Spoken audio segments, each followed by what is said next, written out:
নমস্কার, আমি আজকে আপনাদের সামনে নিয়ে চলে এসেছি একদম অথেন্টিক খেজুরের গুড়ের পাটালি দিয়ে তৈরি করা পায়েসের রেসিপি নিয়ে। তো পায়েসের জন্য এখানে প্রথমেই আমি নিয়ে নিয়েছি 1 লিটার ফুল ফ্যাট মিল্ক, যেটাকে আমি জালে বসিয়ে দিয়েছি।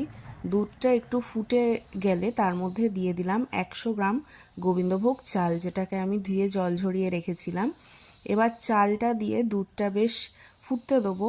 চালটা খানিকটা সেদ্ধ হয়ে গেলে এর মধ্যে দিয়ে দিলাম 1 চিমটি নুন আর একটা তেজপাতা দিয়ে আরও খানিকক্ষণ নাড়িয়ে চাড়িয়ে চালটা বেশ 80% মতন সেদ্ধ হয়ে গেলে তার মধ্যে আমি দিয়ে দিচ্ছি 1 বাটি খেজুরের গুড়ের পাটালি। যেই বাটির আমি চাল নিয়েছিলাম সেই বাটিরই মাপ করে আমি 1 বাটি এখানে পাটালি দিয়েছি। দিয়ে আরও ভালোভাবে নাড়িয়ে চাড়িয়ে ফুটতে দেবো। পাটালিটা দেওয়ার সাথে সাথে যেরকম দুধটা ঘন হয়েছিল আবার ততটাই ঠিক পাতলা হয়ে যাবে। এবার দুধটা যখন ফুটে বেশ ঘন হয়ে আসবে, দেখুন এইভাবে কড়াইয়ের গায়ে লেগে যাবে শটটা।